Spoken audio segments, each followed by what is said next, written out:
It's time for the news review segment. We'll get into a conversation on some of the topical issues and bring you different perspectives.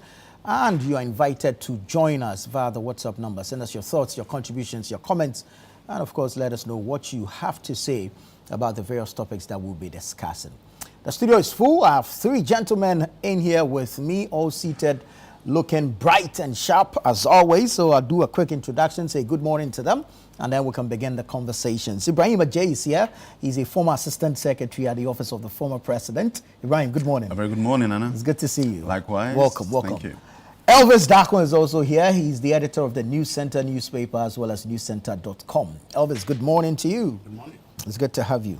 I'll ask about where you went and what you brought later. But we'll deal with that. And then Dr. Dramani Bukari. He's a deputy CEO of the National Petroleum Authority, NPA. Also here with us. Doc, good morning. It's good to see you. Good morning, Nana. Welcome. It's a pleasure being here. Welcome. Good Thanks to have for you. having me. Very well. Gentlemen, we have a lot to chew on this morning, so let's get straight into it. We're starting from a sad note, quite an unfortunate situation that we witnessed last week. Announced recruitment exercise, advertised date for body selection and documentation. And then we saw the crowd that massed up at the Elwak Sports Stadium, subsequently leading to an unfortunate stampede. Tragedy hit us. 6 lives were lost, others in critical condition. Subsequent to that, the government has visited the families of the victims and has announced that automatic slots be given to qualified relatives of the deceased. So I'm going to go around the table and pick your thoughts on this. We've done recruitments over the years, and so you would expect that lessons have been learnt from time to time. But what we saw last week, quite distasteful. I mean, for lives to be lost in the quest to seek employment, it's quite worrying. Doc, let me start from you, and then you add on to, if like, the respite that has been given the families of the victims. Okay, good morning. Good morning to your cherished viewers, and good morning to my colleagues in the studio. I think that to start with, it's not even for us to say that these are persons who were on a quest to gain employment. In my view, these are persons who were seeking an opportunity to serve this country, particularly in the military. True. That is particularly concerned with the security of all of us, and with the security of the nation. In no less an exercise should persons seeking to engage in such very legitimate activities lose their lives. Under no circumstances should that happen. And so it came to all of us, and I believe even the military, as a surprise. I have said in other sister stations or TV stations that, look, it is not possible that the Ghana Armed Forces would have gone into an activity like this without a plan. It's not possible. What happened is perhaps an unexpected breakdown of the plan, or perhaps an unexpected oversight of what could potentially happen. And the preliminary explanations point to the fact that there was an overwhelming surge even before the process could commence. And so that then led to, all of that. But having said that, look, I believe condolences are in order, particularly for the bereaved family. We are also with those who are injured in the several ways, that we got God's healing and speedy recovery will come upon them in this very difficult time. Government on its own has already shown a lot of commitment to want to ensure that this does not happen again. First of all, by condoling with the bereaved families, visiting them, and then by halting the process and ensuring that there's a review and that the process comes back in a more transparent and more safe manner. And then government is also committed to ensuring that, look, under the circumstances, while you cannot you cannot, as a human being, and the president is one of us, you cannot replace the lives that have been lost. You must do something to atone for the pain that they are going through. And so there are a number of measures that government is seeking to put in place in this regard. So it's not limited to the opportunity for a qualified member of the family to be in recruitment, but it's also support around funeral expenses, and other, similar support. And I believe the support package would not be very different from what we saw in the tragic helicopter crash victims and all of that. It's standard practice, if you ask me, all across the globe to find, persons who have perished in the line of duty come to receive some level of attention and compensation from government. And so what government is doing is not extraordinary, but it shows good faith, and it showed that government really cares about the people of this country. In my view, the opportunity does not set aside the fact that engaging or entering into the Ghana Armed Forces ought to be meritorious.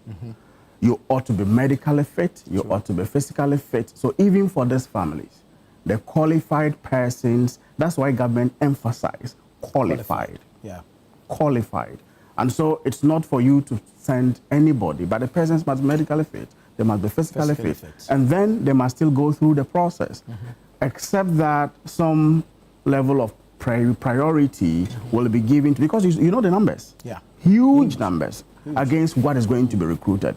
So they will get that level of preference, but nothing in terms of the criteria will be compromised. And I think that's fair, because you and I still want to have a very strong army, that can protect this nation to the best of its abilities.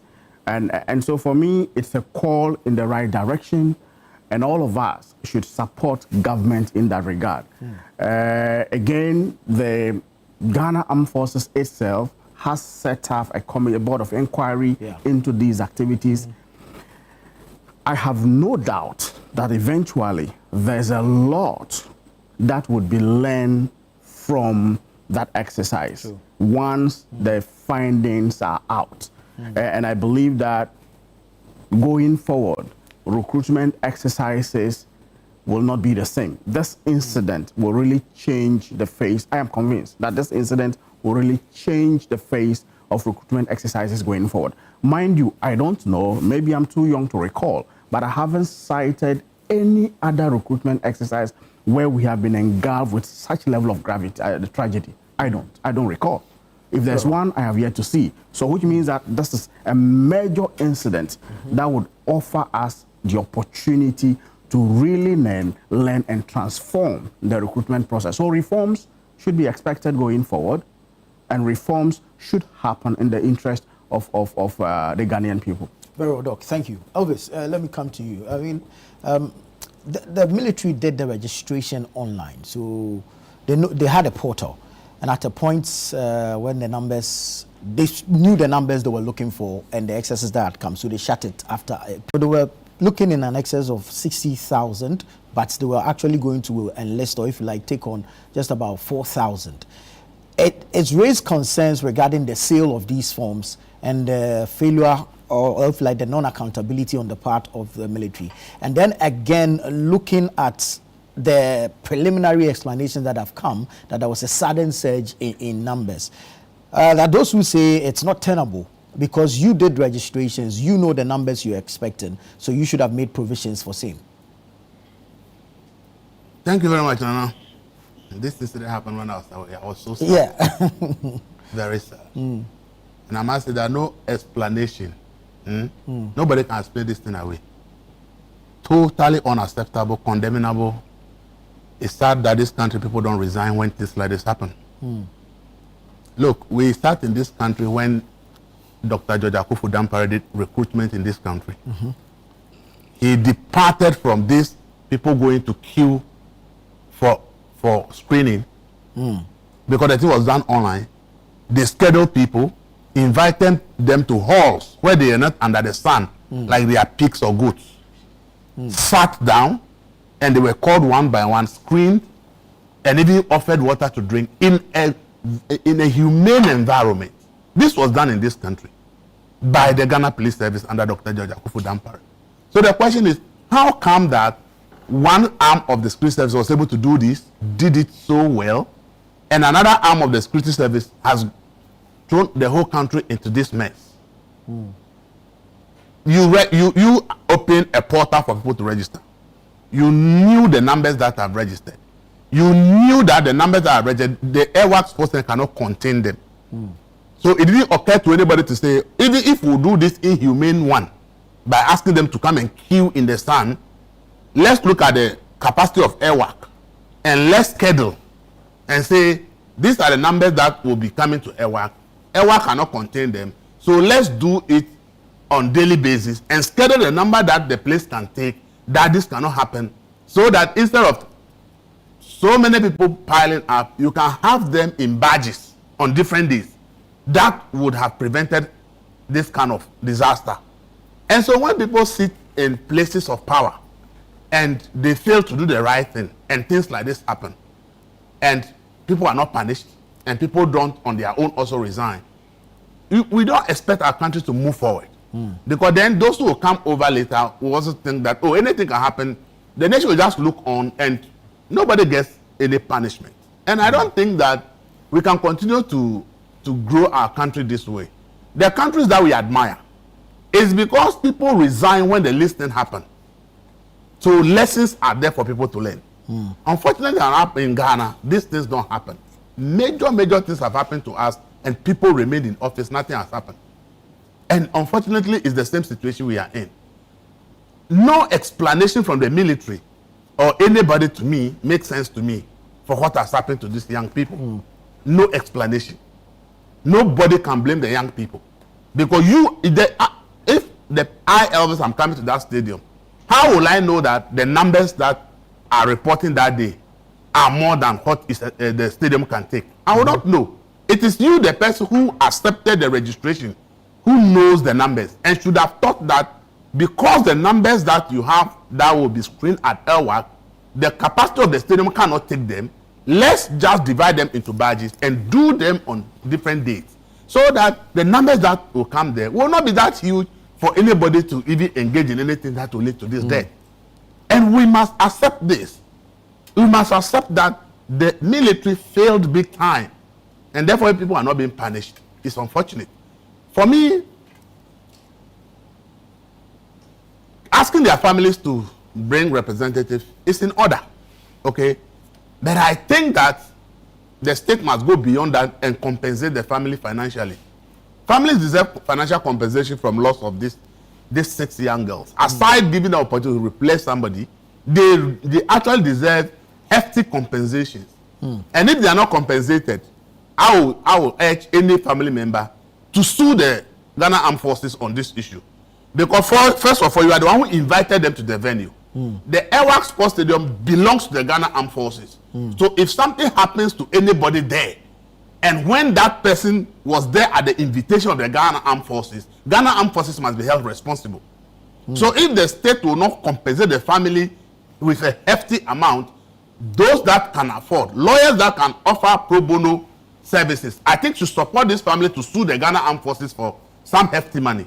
You see, when people sue and they win, it set a certain standard for the whole nation.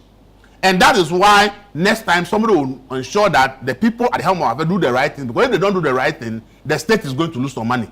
So for me, it's either the state compensate them financially or some lawyers should come together, help these families to sue the Ghana Armed Forces to teach all of us country as a lesson that when institutions of state fail, we shouldn't let them walk free by offering the family a replacement of the person they have lost. You can never get that person back again. And I think that the replacement is not enough, that the state must compensate, and without any compensation, the families and those who can support them legally should be able to sue the Ghana Armed Forces for hefty amounts so that next time we all learn lessons. Because you cannot tell me that you invited people to a premises that you own.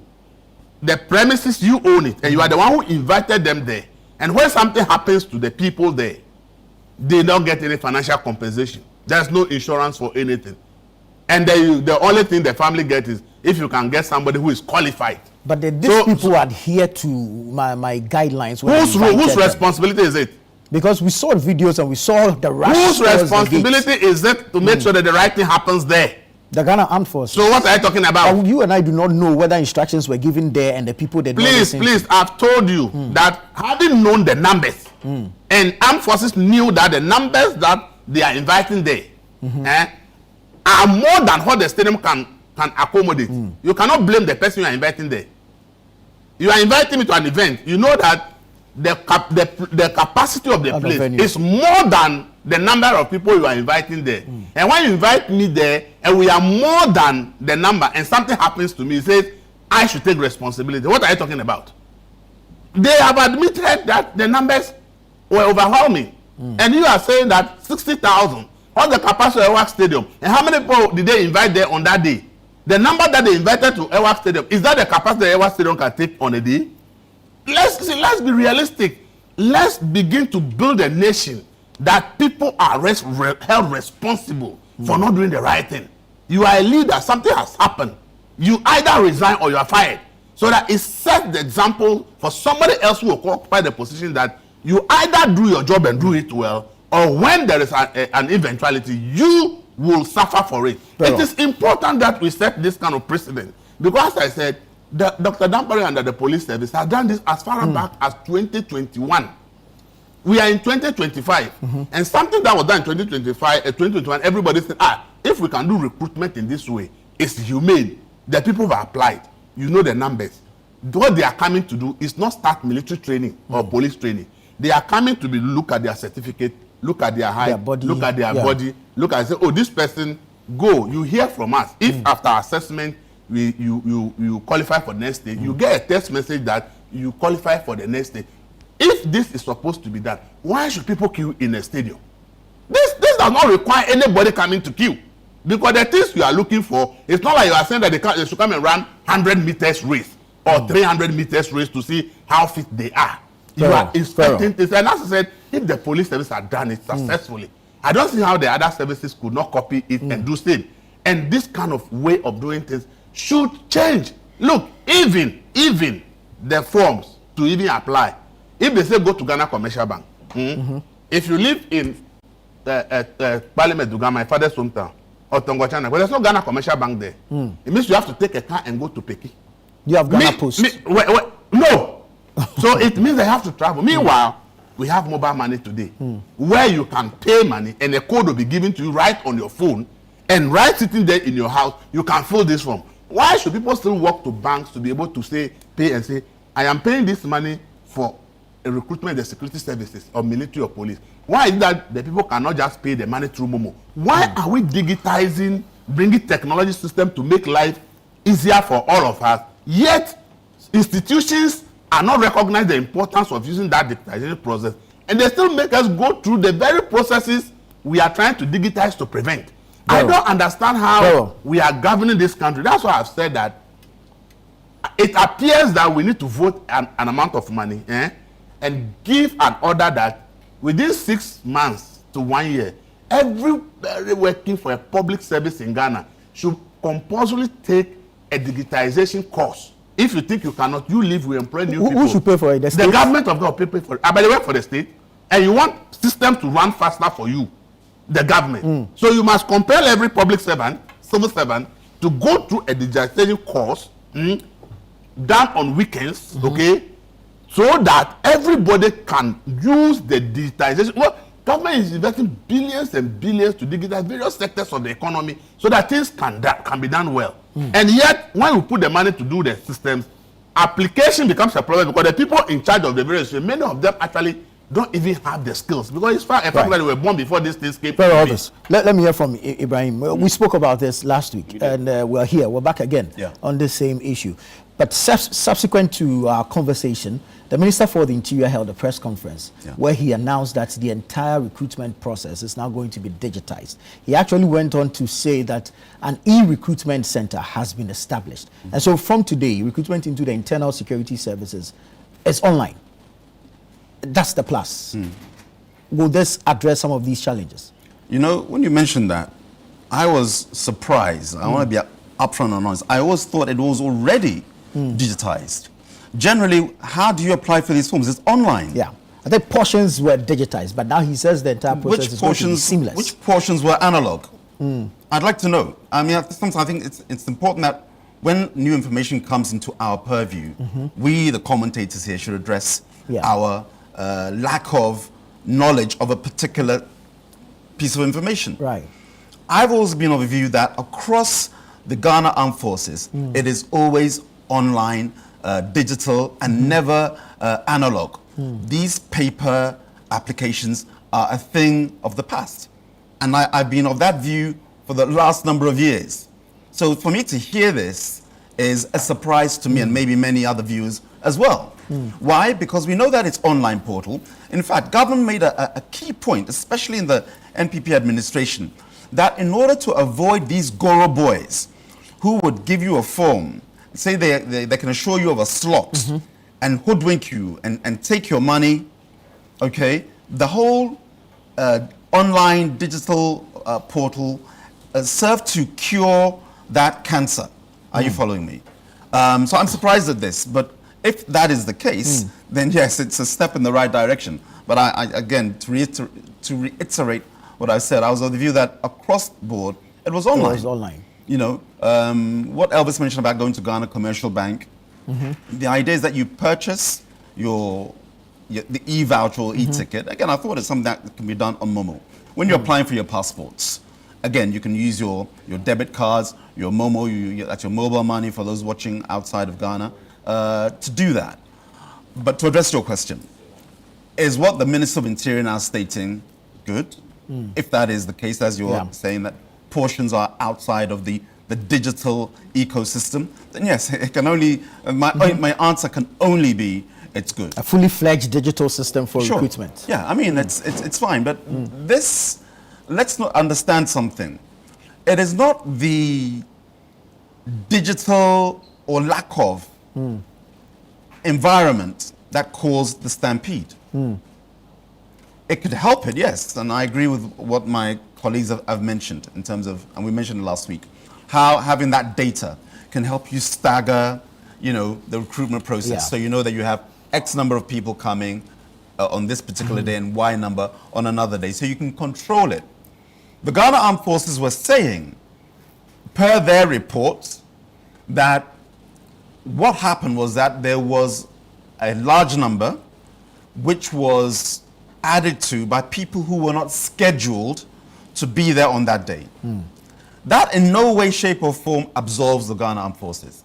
You are our experts in defense. You need to be 3 or 4 or 5 steps ahead of the curve. You have to have a contingency plan. If this happens, what happens here?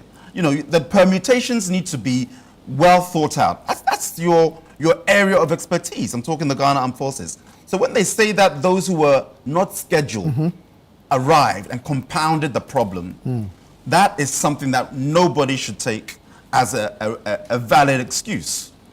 Because you should have that contingency in place. Should have anticipated the surge in numbers. And I mentioned last week that as crowds were growing, what should you have done, Ghana Armed Forces? Send your officers into the queue and check per person whether or not you are scheduled to be there that day. Because we know ourselves as Ghanaians, we want to jump the queue. We want to avoid the law. You know, discipline isn't something that we hold dear, like you see with the Japanese. A Japanese person at a red traffic light, no cars in sight, will wait until the light changes green before he walks or crosses the road. You see that so much in Japan. It's middle of the night, 11 p.m., no cars coming. That Japanese person will wait until the light changes green, then cross. Ghana, while the articulated truck is coming, we're trying to compete with it when it's saying red. So discipline is something that we need to imbibe in ourselves. And since you know this is a failing of ours, I'm talking Ghana Armed Forces, why not send officers into the queue? They started sleeping there from 10 p.m. the previous night. Yeah. There's nothing wrong with that. But taking a proactive measure, Ghana Armed Forces, your office in the queue, please let me see your application. Oh, Massa, you're not due for today. Please go home. You're due for tomorrow. They didn't do that. So they cannot now rely on that excuse that others entered. What were you doing to monitor those in the queue, whether they were relevant? Secondly, on the issue of them, the compensation being given, I call it compensation, it's in good order. I have no issue there because the caveat is qualified persons from your family. True. I was reading, is it Oliver Baker Vamoa, yeah, saying that it's unconstitutional and what have you. I totally disagree with him, and I'll explain to you why. The military has so many sectors whereby you have your military, the infantry personnel, you have a civilian division, you have mechanics, you have drivers, you have engineers, you have plumbers, people who are in carpentry, whose specific skills, you work for the Ghana Armed Forces, but you are in the mechanics workshop. You're not there with your AK-47, you know, and your backpack in the field or serving in Sudan or Lebanon or where have you. So there are ways in which qualified members of the family can be accommodated within the armed forces. And my colleagues have mentioned it, and I think that's in good order. It speaks to a sense of justice, a sense of reparation, which is called for. When we have a disaster in Ghana, unfortunately, it is government's responsibility where let's say the public or government agencies have been either found wanting or if not found wanting, are in a capacity to help mitigate that disaster, we should do so. Is it unconstitutional when we had the gas explosion that cleared the town? Was it? I don't know. Where? Apiache. Would Oliver Baker Vamoa say that it is unconstitutional to use a public purse to compensate and rebuild those homes as we did under the MPP administration? So I totally depart with that kind of rhetoric or thinking, and anybody who shares Oliver Baker's view. This is not only constitutional.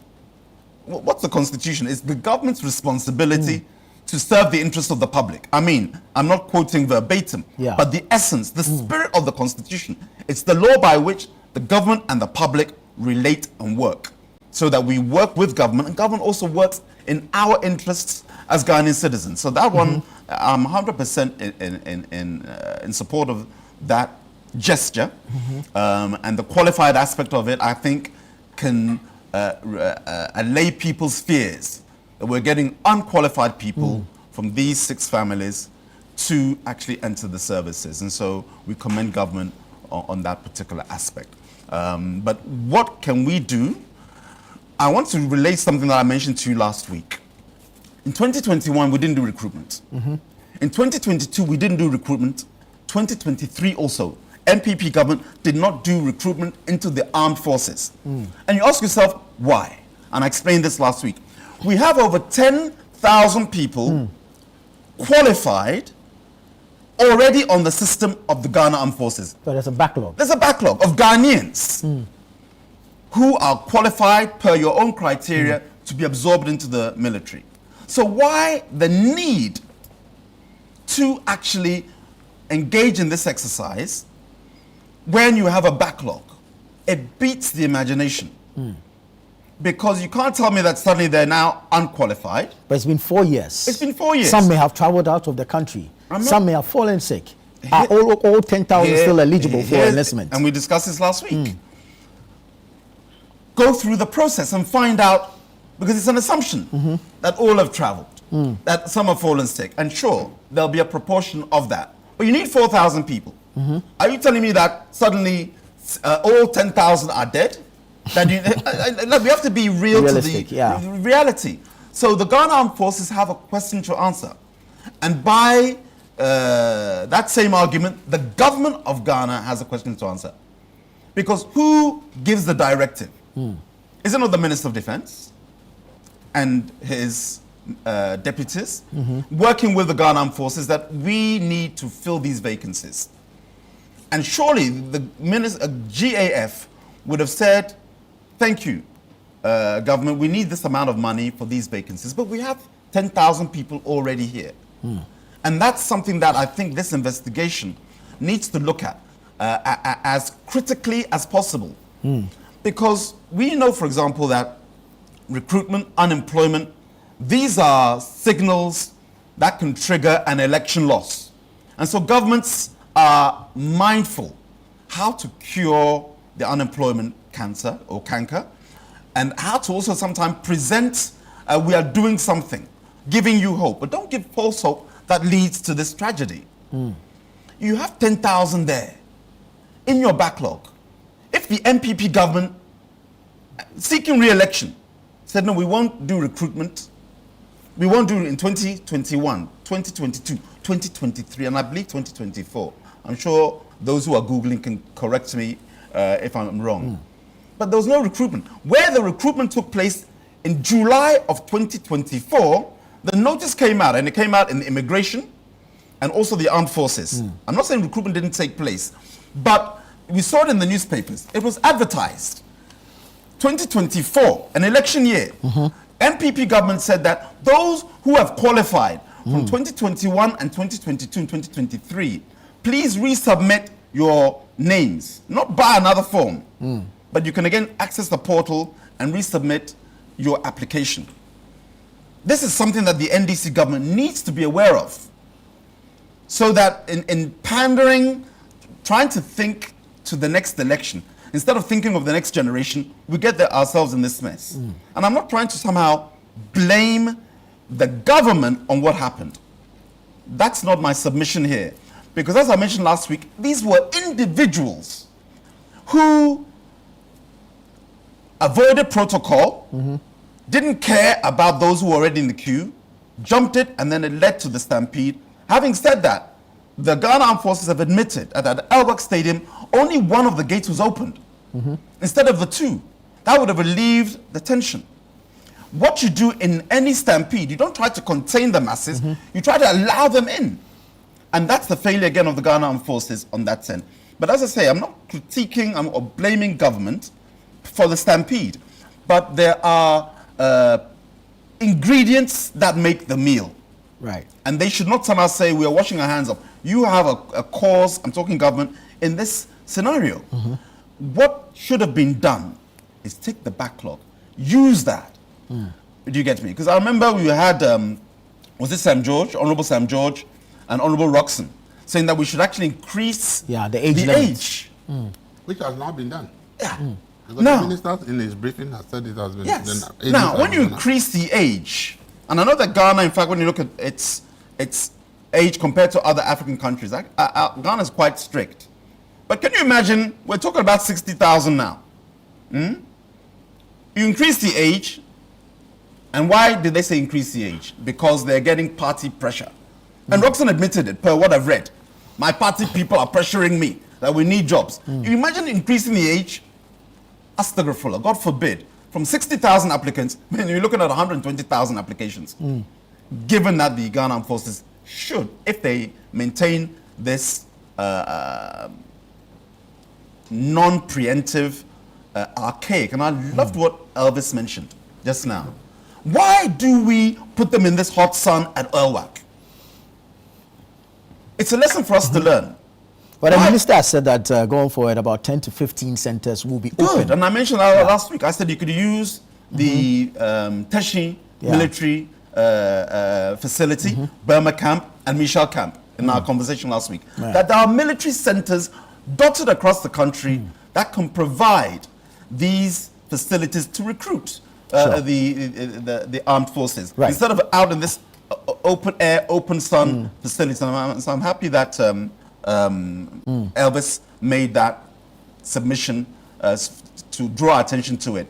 But having said that, for the last 8 years, taking out the 2021, 2, and 23 that I mentioned, NPP did not openly recruit, but leaned on its backlog.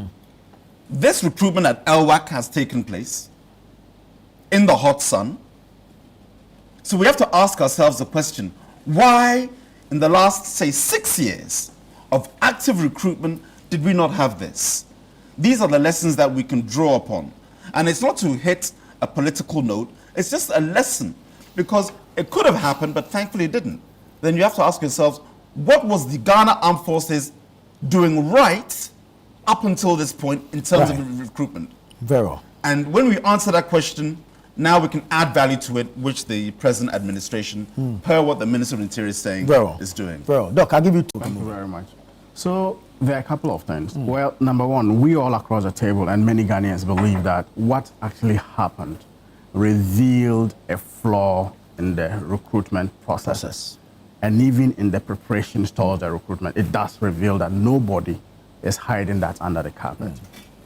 But the question you ask yourself is, and the restraint I want all of us to exercise is this: look, there is an ongoing investigation into the matters. Look, the findings may bring up things that all of us would not have contemplated.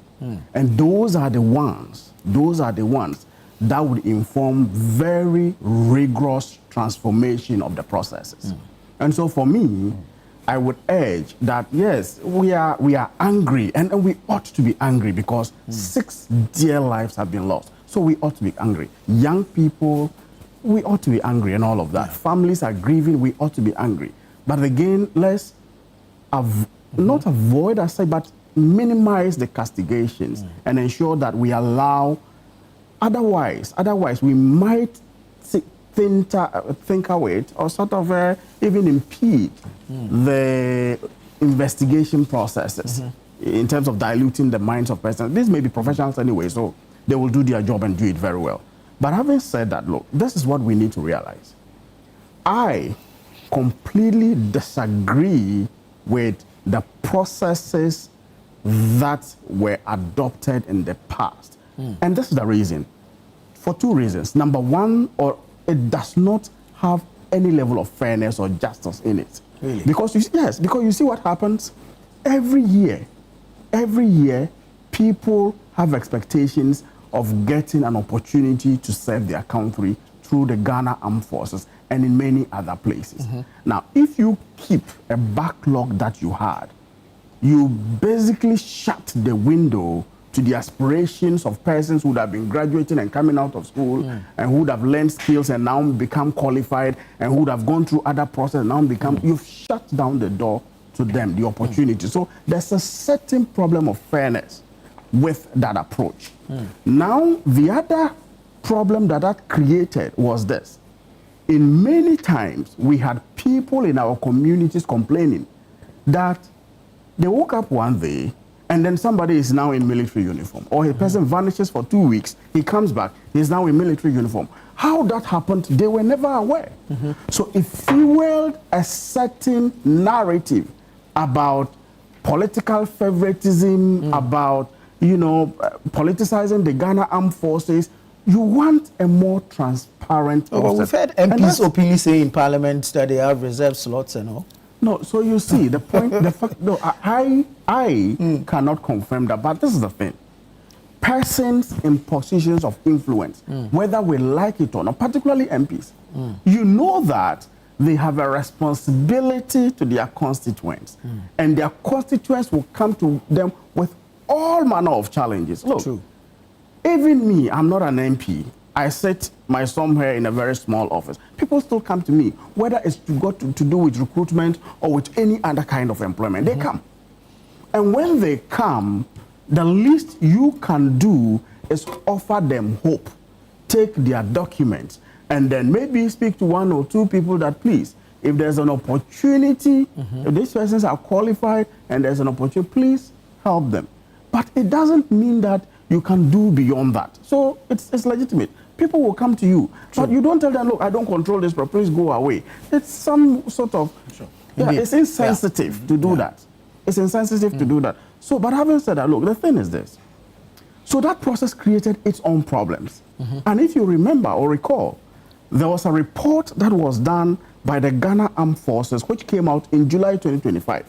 That report indicated that out of about 400 and something trainees, 210 of them were not qualified.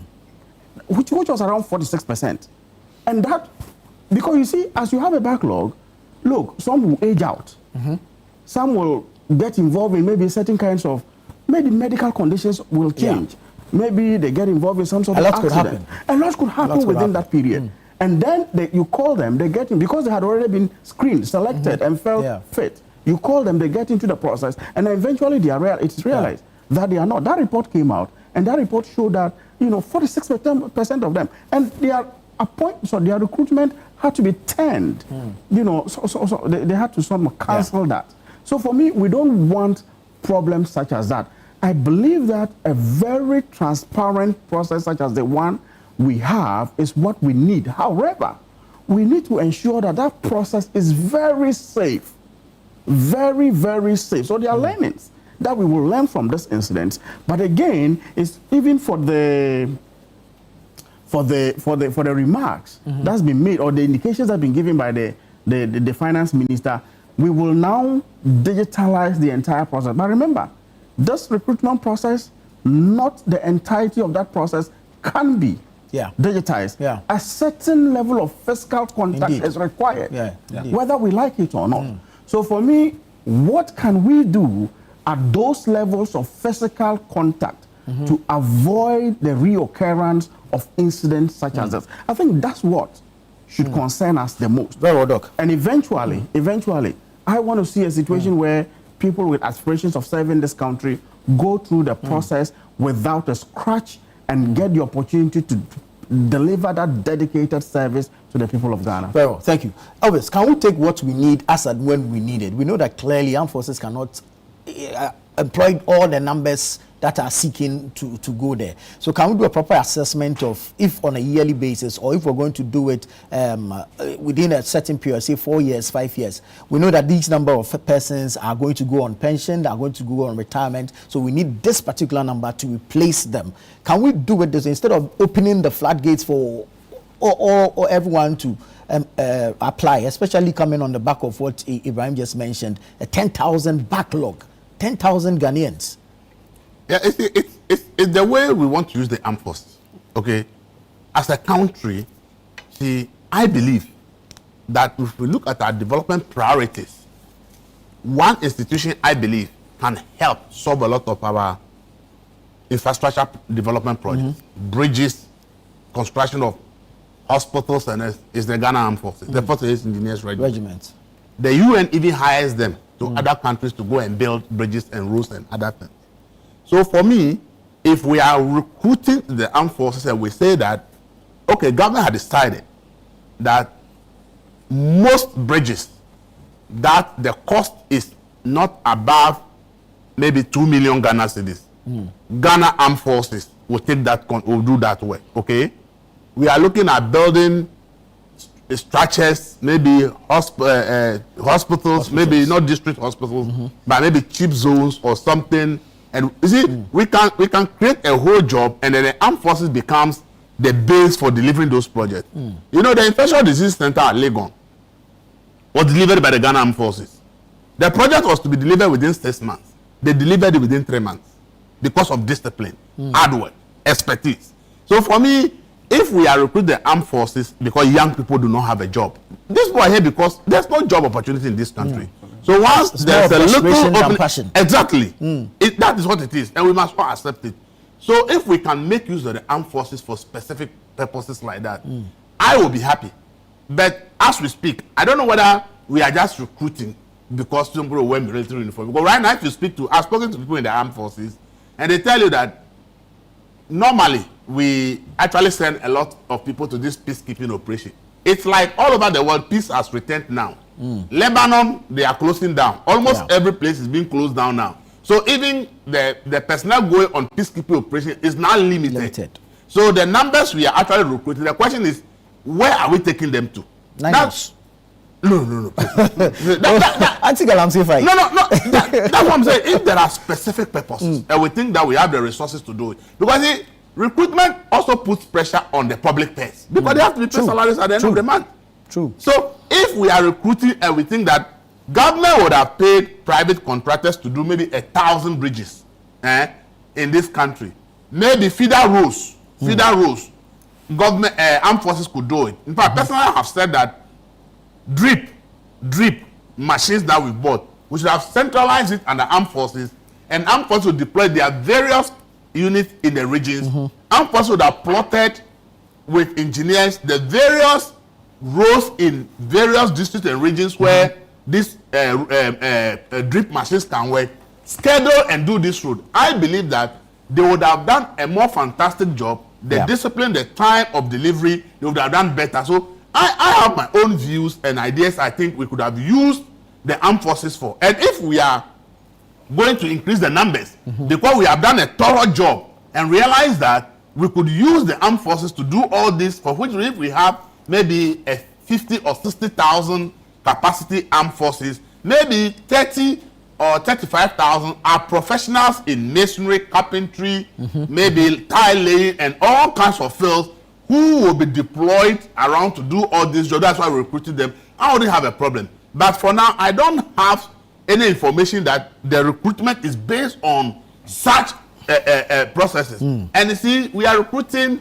all these people. It means that we need accommodation also for them. True. The barracks, if you go to barracks, if I go to Burma Camp and I'm like, no, it's a shame that our soldiers are still living in these colonial era structures in Burma Camp.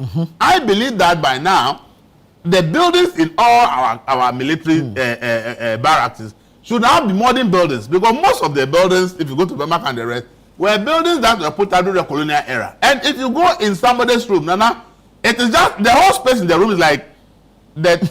If you join this table twice, it's somebody's room with kitchen and everything. Everything is the whole space. Like if you add another of this table, and I said, why should we recruit soldiers and cram them into this kind of building? And when they have an engineering department, why is the armed forces now not being using their own engineering department to break down this building, put up story buildings which could even accommodate more personnel? So there's a lot of financial stress when we recruit. The question is, the recruitment, is it purposely targeted at helping government deliver certain projects?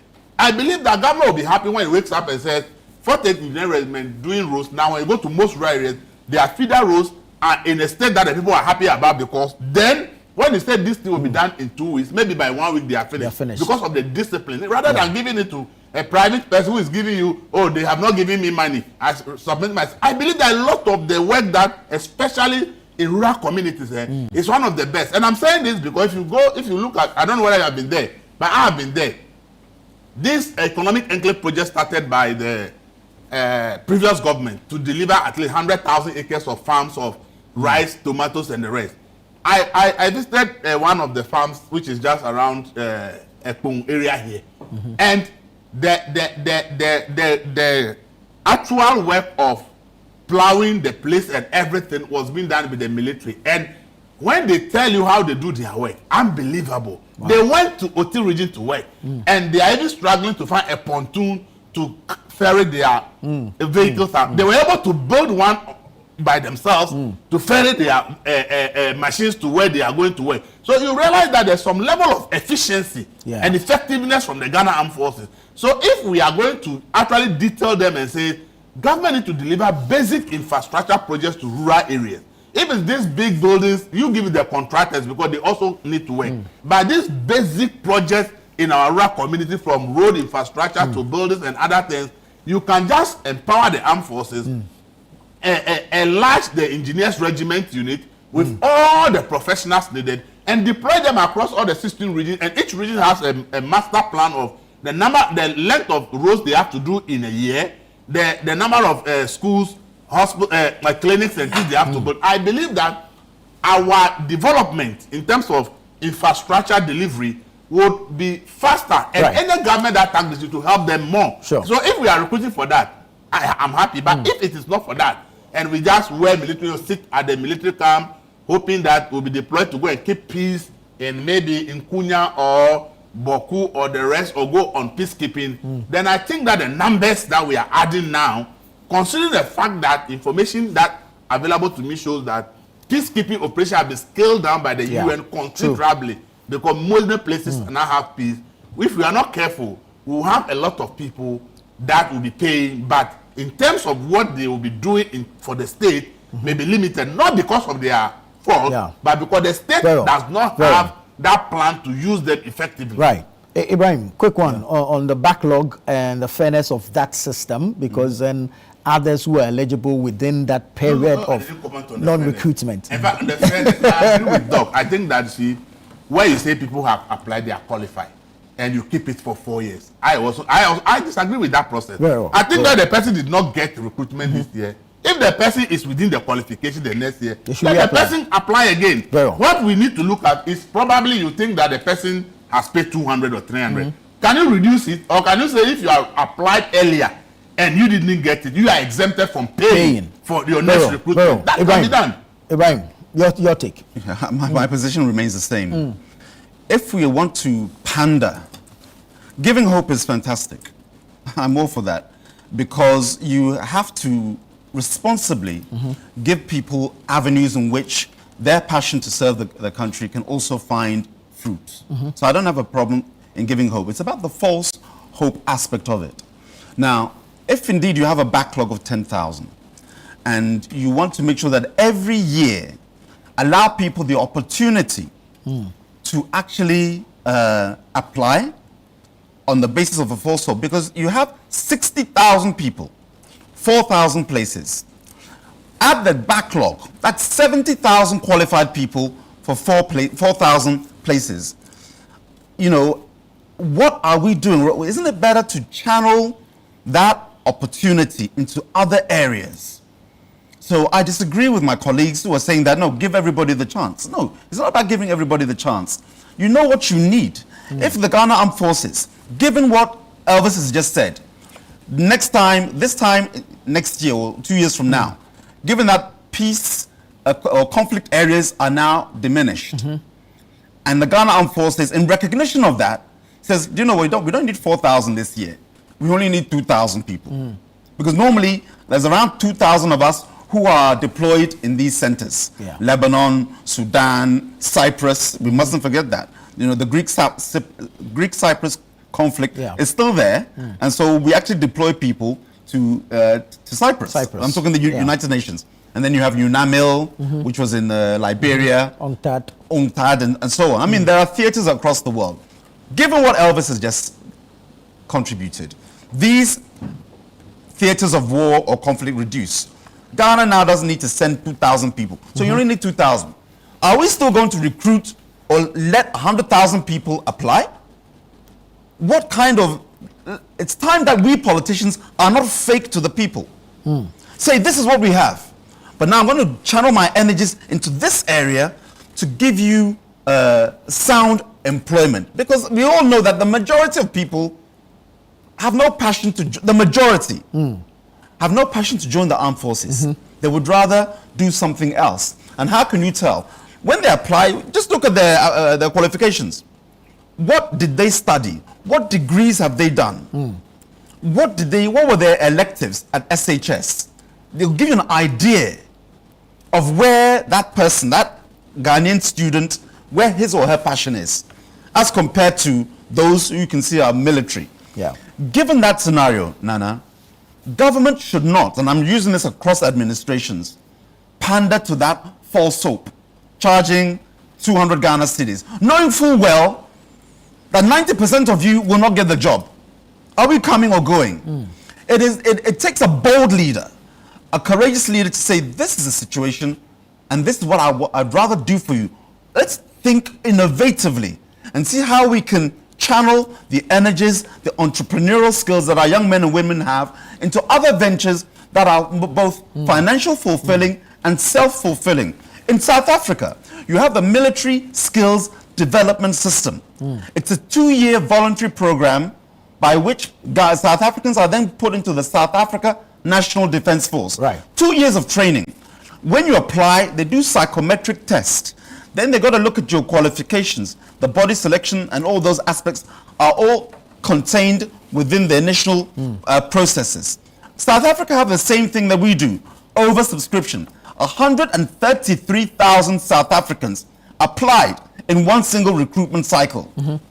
And only 0.2% of them were recruited. So what's happening in Ghana is we're not unique. Right. But we have to, as leaders, say, this is a situation. I only have, I'm coming. I have 4,000 places. I have 10,000 backlog. And yes, some will not be fit for purpose moving forward. And I'm happy what my brother doctor said, that 46% when they did review.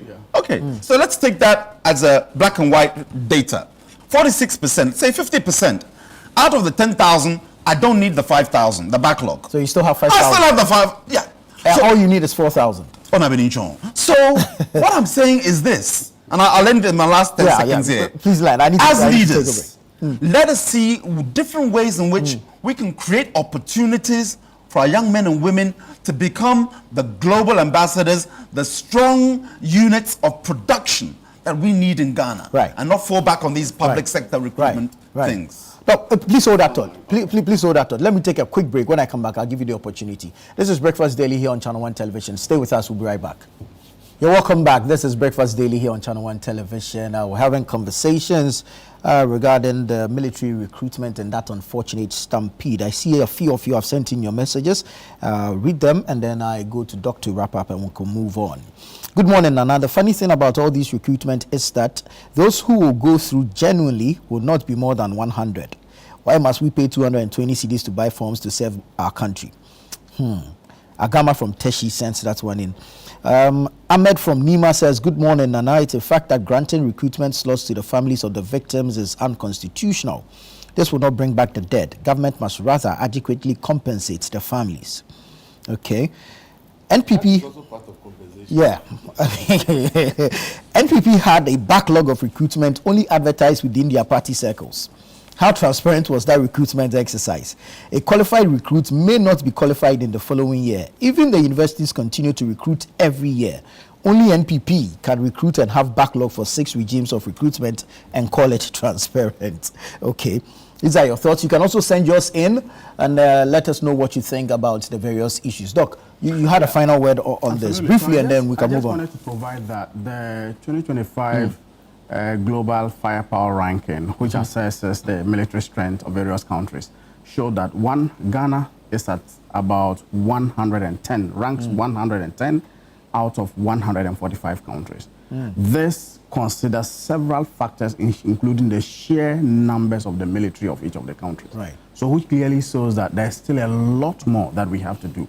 I agree with my colleague when he says that some of the peacemaking jurisdictions are beginning to close down or wind down.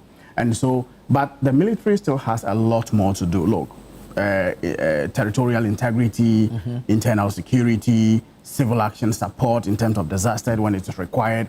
All of that are still areas that the military or persons recruited into the military will still have a very significant role to play. Nonetheless, I welcome what he says about expanding the 48th military regiment. But we need to do this very carefully. Very carefully, to the extent that it does not compromise their core mandate, and to the extent that it does not become competition with the private sector in the construction sector. Very well. All right, let's move on.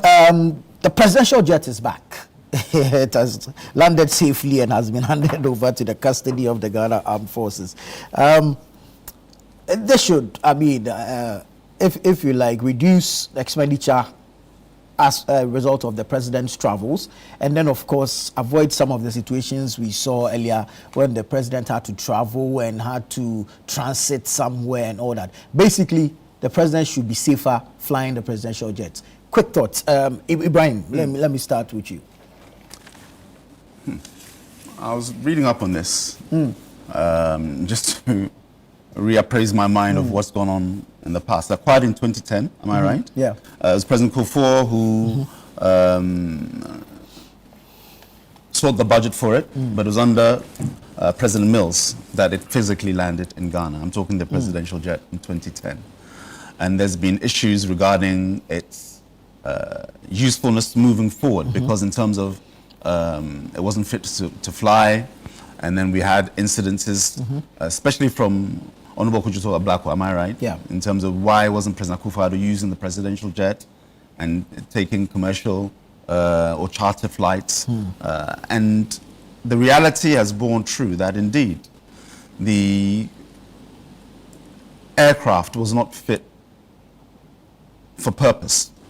I think we heard Honorable Edward Omani Boama of blessed memory mention in July that the assessment was that it was unfit, it was a sick aircraft. We found that the turbofan needed a complete replacement, and I think that was one of the reasons why it delayed in being fully repaired and being returned to the country. What are my thoughts on it? There were calls for a new plane to be budgeted for.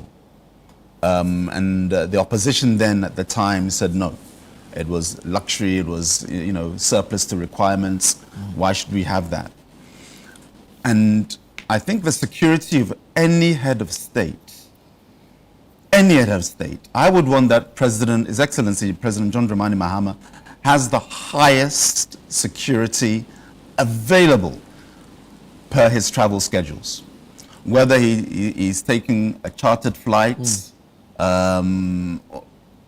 across the whole array of his travel, because he represents us. And when we start to play politics with it, I'm not saying that we shouldn't interrogate budgetary expenditure. We should all do that. We have to be mindful of the reason and the purpose for that particular expenditure. The presidential jet, as you know, is not just used for the president. It's used by the Chief Justice and other members of the armed forces. It belongs to the Ghana Armed Forces, not the presidency. It's procured by the presidency or the government on behalf of the Ghana Armed Forces. And so when people think that only the president sits in that aircraft, it's not the case. It's used by the Ghana Armed Forces when the president does not need it or does not use it. And I think we have to alert our minds moving forward, because if somebody tells me that, oh, we spent X amount of millions on the refurbishment, once it's safe and secure, I would support that expenditure. Could we get a better plane? Because the older a vehicle, the more you'll find that today was turbofan. Give it another 6 months, it'll be another thing, and so on and so forth. Sometimes, you save a penny, but you lose a pound. It's like you save a peswe, but you lose a cedi in the whole process. And so we should be mindful of that. You recall that some time back, when President Rawlings first purchased his jet, the one that was leased to Gallon Limited, yes, the Gulfstream. Okay, and that was a private company, offshore, all manner of things that came out of that particular thing. And that created that narrative whereby we would legitimately question such a purchase, because somehow we think that given the levels of poverty in Ghana, that is somehow a luxury. But security of your head of state should not be a luxury. It's a necessity. It's a necessity. And we need to somehow allay or avert our minds to that. So my submission here is fairly nuanced. Right. There's not a lot I want to scratch. Maybe other commentary may trigger a different response from me, but it's here. The plane is back. We need to do a cost-value assessment. I'm talking about this administration. If we feel that we can sell it, get good revenue from it, and purchase a better presidential jet moving forward, then I think this administration should be mindful to do so. And it's for the auditors and Ghana Armed Forces and all the other Control and Counter and General's Department to look into the usefulness of alerting our minds to that. Any government, any leader, you have to think generational. Think about the legacy you can leave. When President Kufuor ordered this jet, he knew he was going out of office. So it was not for him. It was for the nation, despite the criticism came with it. So what President Mahama needs to do now, it's fit for purpose now, because Dassault have the owners and those who did the maintenance work have cleared it. It's now airworthy. How long is it airworthy? Government should just think about how can we position the next generation, and I'm talking Ghana, because you're serving Ghana, and invest in facilities that will benefit us. If we need to sell it within the next year, because it's an outfit, let's do so and purchase one that will serve the presidency more better, more value for money moving forward. Because technology keeps changing. There'll be different, instruments on these new planes that the Falcon isn't having right now. And the president needs to be accessible to new, technologies in terms of air travel. Well, Elvis, I mean, clearly there are structural challenges with our maintenance culture. And if we don't deal with it, we'll go back to the same thing. And this conversation about procuring a new jet, buying a new jet, will keep coming and coming. Even the likes of the Air Force One have been in existence for over 20 years. Commercial planes have been flying 15, 20 years. This is what, just about 10 years. And we keep having the same challenges. So this conversation about procuring new jets. 15 years. 15.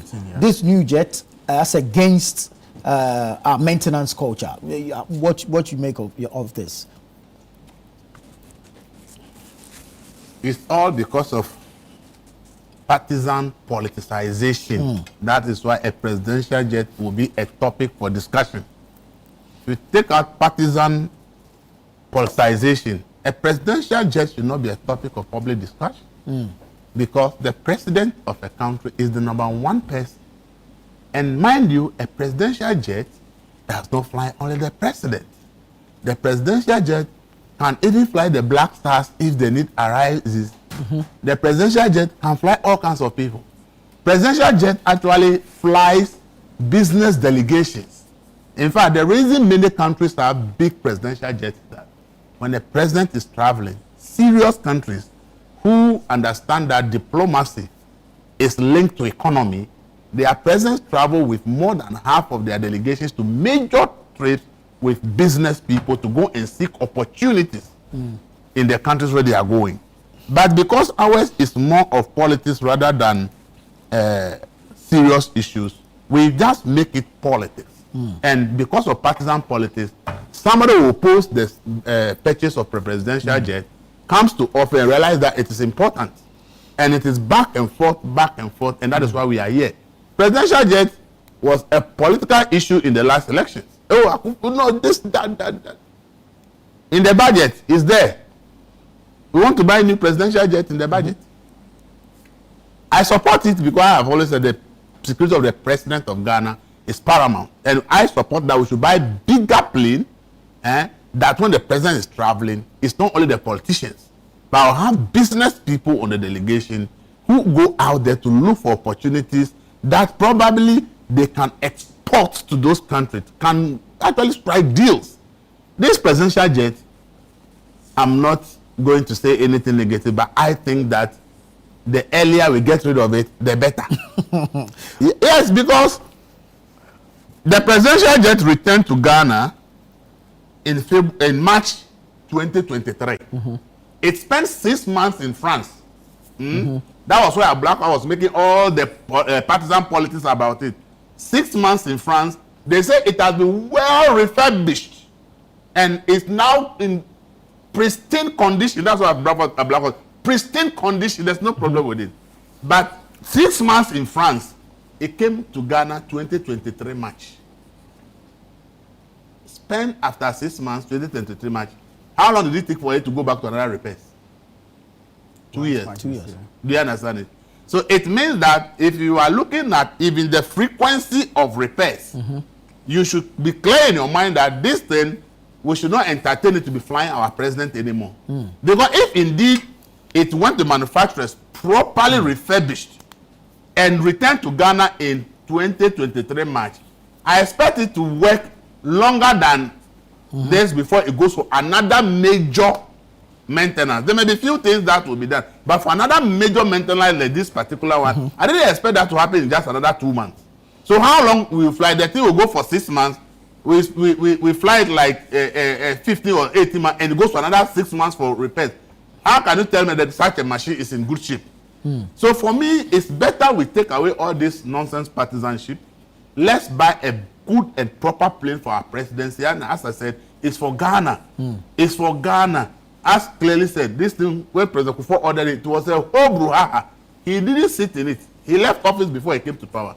Today that the Mahama government wants to buy a new one, they will be here. Mahama will be out of office before the place will arrive. It for 3 years. He will not be available when the one we are offering that will arrive. So we should take the partisanship politics out of it. True. And understand that we are buying something for the nation, that we are buying something that everybody will make good use of. And it is for our pride and purpose. We are a country that doesn't have an airline anymore.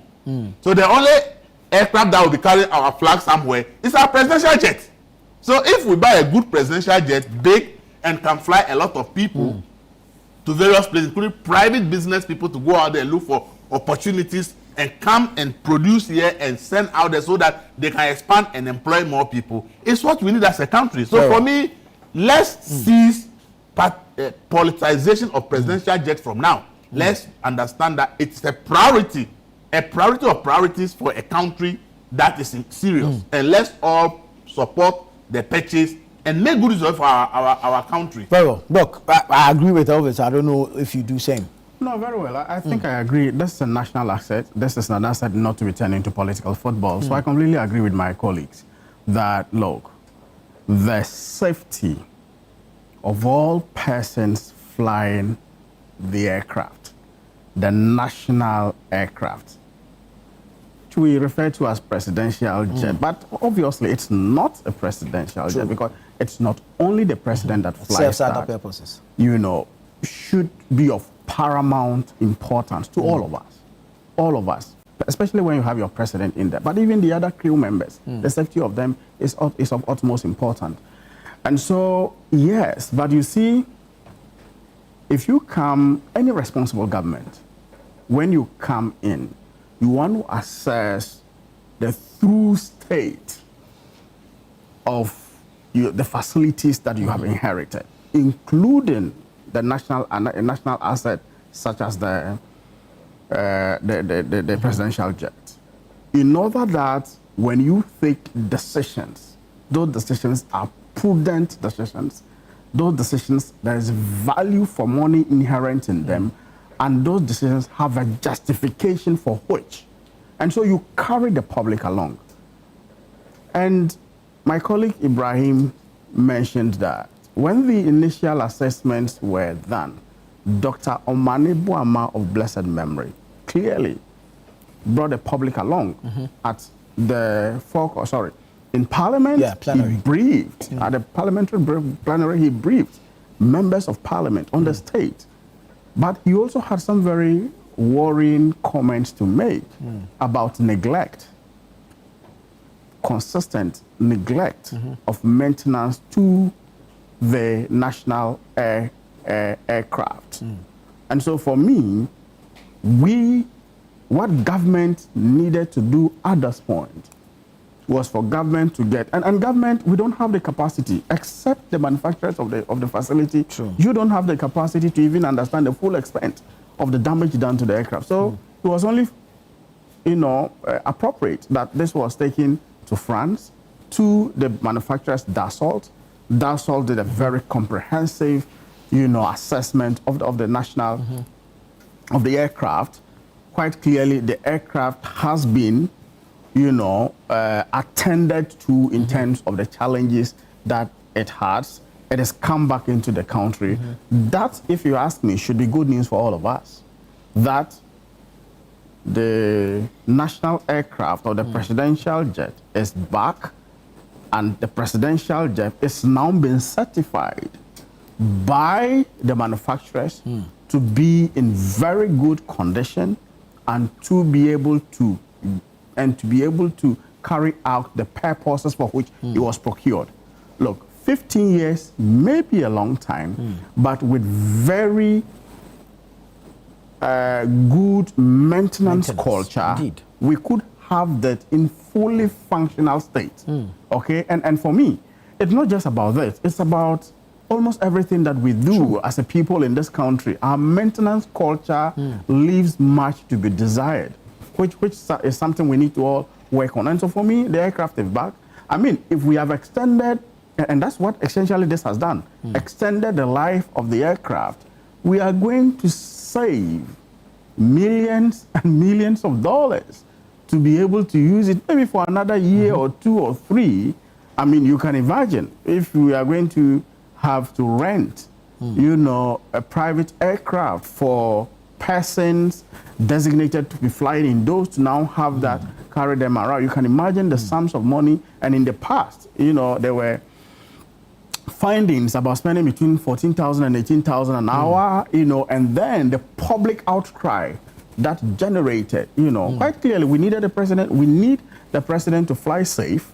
We need our aircraft to be in compliance with safety, whatever. But if you are spending so much money, the public will definitely raise an eyebrow. Definitely. And let me tell you, if we were to buy outrightly an aircraft today, maybe the cost would have been maybe 10 times more, 20 times more. Nobody knows. So for me, any opportunity to save something for the public purse, you know, demonstrate to the public that you are not in a spending spree. You are not a profligate government. Yeah. You just want to do what you can do under the circumstances to keep the public purse in a very responsible manner. That's what this has basically demonstrated. And over time, I believe that this aircraft will be put to good use again. We will ensure, government will ensure that, you know, state-of-the-art aircraft are purchased over the course of time. And it's not just government who is calling for the purchase of aircraft at this moment. Long before now, at Parliament House, I heard both across the aisle, minority, majority, everybody calling for a replacement of the aircraft. But if this has been certified, and that's what it is, has been certified to be of pristine condition at this point, I mean, it's only fair that government uses it over the course of time. Well, in any case, you cannot decide that you are replacing an aircraft and replace it today. It takes, you know, a number of years for that replacement to materialize. And so for me, yeah, the best thing to do, particularly if you are concerned with saving the public purse, was to get this back on its feet in very pristine condition so that it can be used for those purposes until such time that we are able to replace it. Very well. I guess the views are, you know, Very essential well. if you Very ask well. me. But is it not confusing for the late Omadibo to say that the aircraft had not been repaired properly? Because the same manufacturer that did this work, the same one that did it in 2013 that they returned to Ghana. You don't send the plane to another manufacturer. No, you send so it to if in 2013 the plane had returned 6 months of maintenance, and just 2 years we have been told that the aircraft 2023, and just 2 years we have been told that somebody didn't do proper maintenance, that's why all this are corroded. I don't believe it. I believe that the aircraft is old. So within a short time, things just corrode. So the change is not because somebody has done that, because the records are there that the plane spent 6 months Thank you, and got to Ghana in 2023 March. Thank you, Elvis. So thank you, Ibrahim. Thank you, Dr. Bukai. We'll have to leave it here. We'll have to leave it here. Our time is fast spent. We'll have to leave it here, but we'll find time to continue the conversations. Thank you so much, gentlemen. Let me say good morning to Abdul Ganiu Mankarigu from the Savannah region. Always watching us. Always watching us. This has been the news review segment. Stay with us. The show continues after this.